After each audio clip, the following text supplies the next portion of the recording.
大家好，我是马金虎。Bonjour à tous, je suis Ma Jinhu. Aujourd'hui, dans la leçon Ni hao ma, nous allons apprendre à dire enfin oui et non. Souvent, c'est une question de mes élèves en début d'année. Monsieur, comment on dit oui et non?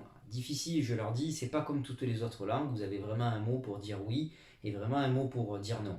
Il y en a qui sont un peu passe-partout, mais on les apprendra beaucoup plus tard. Quand on est en niveau débutant, il faut savoir qu'en chinois, c'est un peu particulier, mais il y a plusieurs façons de dire oui et non. Tout simplement, oui, c'est le verbe de la question précédente.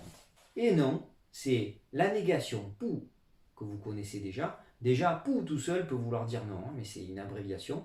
Mais sinon, c'est pou plus le verbe de la question précédente.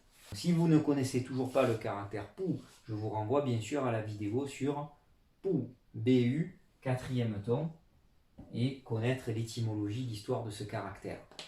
Donc, je vous donne un exemple. Si vous voulez dire « Est-ce que tu vas bien ?» Ni hao ma. Le ma, n'oubliez pas, veut dire « Est-ce que ?» Ni hao ma. Vous allez répondre pour dire « Oui, oui, je vais bien », sous-entendu « oui ». Vous allez dire « hao » parce que vous allez reprendre le verbe adjectif « hao » qu'il y a dans la question. Si vous voulez dire « non », sous-entendu « non, je ne vais pas bien », vous allez dire « pou » ou alors « pou hao ». Pareil, si vous voulez dire « Est-ce que tu as froid ?» Ni leng ma.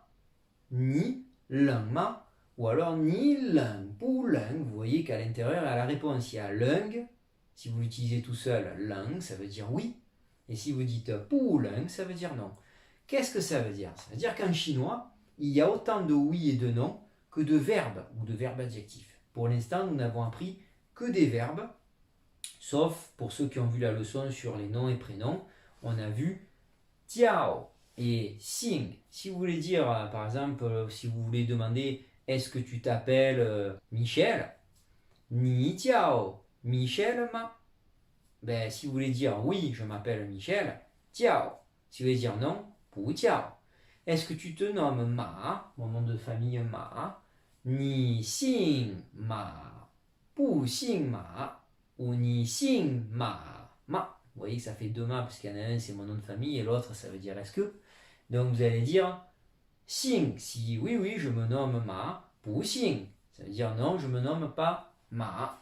Donc c'est assez simple, mais il faut savoir que c'est un peu particulier, c'est un peu culturel. Hein. Sachez que déjà le nom en chinois, surtout quand vous faites du business avec les Chinois, est très peu utilisé par les clients chinois, par ceux qui vont travailler avec vous en Chine, parce que le nom est une forme de marque de respect. Ils ont peur de vous faire perdre la face si vous disent non par rapport à un contrat.